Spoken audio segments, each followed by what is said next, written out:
Telangana police గురించి ఎక్కడ కానీ భారతదేశంలో కానీ ప్రపంచంలో కానీ ఒక మంచి పేరున్నది అధ్యక్ష. ఇవాళ నక్సలిజాన్ని కట్టడి చేయడంలో, టెర్రరిస్ట్ యాక్టివిటీస్ని ఈ రాష్ట్రం నుంచి వెళ్ళి తరిమేయడంలో, భారతదేశంలోనే తరిమేయడంలో కూడా ఇక్కడ ఉన్న పోలీస్ కూడా చాలా ఎప్పుడు కూడా యాక్టివ్గా పనిచేస్తూ మత కల్లోలు రాకుండా వచ్చిన వాటిని నిరోధించడంలో, శాంతి భద్రతలు కాపాడంలో కూడా పోలీస్ డిపార్ట్మెంట్ అనేది చాలా బ్రహ్మాండంగా పనిచేస్తుండేది. 2014 తర్వాత తెలంగాణ వచ్చిన తర్వాత మంచిగా పనిచేస్తున్న ఆ పోలీస్ డిపార్ట్మెంట్కి ఆనాటి ముఖ్యమంత్రి కేసీఆర్ గారు అనేక సార్లు రివ్యూలు చేసిన తర్వాత వాళ్ళకు ఏమి ఇంకా ఇచ్చినట్లయితే బెటర్గా చేస్తారనే ఉద్దేశంతో అనేక సదుపాయాలు అదేవిధంగా బడ్జెట్లో నిధులు కూడా కేటాయించడం జరిగింది అధ్యక్ష. అందులో కొన్నిటిని మీ ముందు పెట్టే ప్రయత్నం చేస్తాం.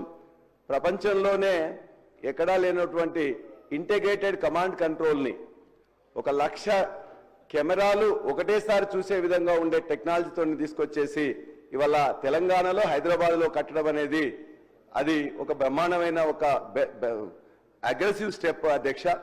అదేవిధంగా మొత్తం పోలీస్ స్టేషన్స్ అన్నింటినీ కూడా మోడర్నైజేషన్ చేశారు అధ్యక్ష.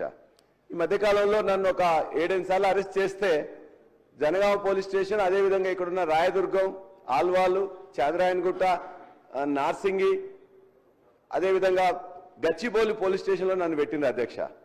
ఎక్కడ పోయినా పోలీస్ స్టేషన్ లాగా లేవు అధ్యక్ష. అదొక ఐటీ కంపెనీలో ఉండే ఒక ఆఫీస్ లాగా ఉన్నది తప్ప అందులో ఉండే ఫైలింగ్ సిస్టమ్ కానీ, తర్వాత స్టాండర్డ్ ఆపరేటివ్ ప్రొసీజర్స్ ఏదైతే ఉన్నాయో SOPs ఫాలో అవడం కానీ, నేను పోయిన తర్వాత అరెస్ట్ అయింది మర్చిపోయి మొత్తం కూడా ఇవన్నీ తెలుసుకోవడానికి అంటే కేసీఆర్ గారు వారికి ఇచ్చిన సదుపాయాలను ఏ విధంగా బ్రహ్మాండంగా ఉపయోగించి కేసులన్నింటినీ త్వరితగతిన చేసుకోవడానికి ఏ విధంగా ఆ యొక్క మెకానిజాన్ని ఉపయోగించుకుంటుందో అర్థమైంది అధ్యక్ష. అదేవిధంగా ట్రాఫిక్ పోలీసు ఉన్నట్లయితే 30% ఇవ్వడం, SHO అది SI అయినా CI అయినా ఎవరికైనా కూడా వేలాది వాహనాలను, అత్యంత బ్రహ్మాండమైన వాహనాలని చెప్పి వాళ్ళకు ఇన్నోవా వాహనాలను ఇవ్వడం జరిగింది అధ్యక్ష. యూనిఫామ్ అలయన్స్ కూడా 3,500 ఉంటే 7,500 ఇవ్వడం జరిగింది. హోమ్ గార్డ్స్ కి దరిదాపుగా 30,000 జీతం, ఆ రోజు 8,000 10,000 ఉంటే 30,000 జీతాన్ని పెంచడం జరిగింది. 10,66,000 కెమెరాస్ దేశంలో ఎక్కడా లేని విధంగా ఈ యొక్క తెలంగాణ రాష్ట్రం, హైదరాబాద్ రాష్ట్రంలో కలిపి ఏర్పాటు చేయడం జరిగింది. ఫస్ట్ టైం భారతదేశంలో ఈ చలాన్ సిస్టమ్ కూడా ఇంట్రొడ్యూస్ చేయడం జరిగింది. పోలీస్ రిక్రూట్మెంట్ బోర్డు నోటిఫికేషన్ కూడా గత 9 ఏళ్లలో 50,475 నోటిఫికేషన్స్ పోస్టులు ఇస్తే 47,068 పోస్టులను ఫిలప్ చేయడం జరిగింది. ప్రమోషన్స్ కూడా ఇవ్వడంలో కూడా మినిస్టర్ గారు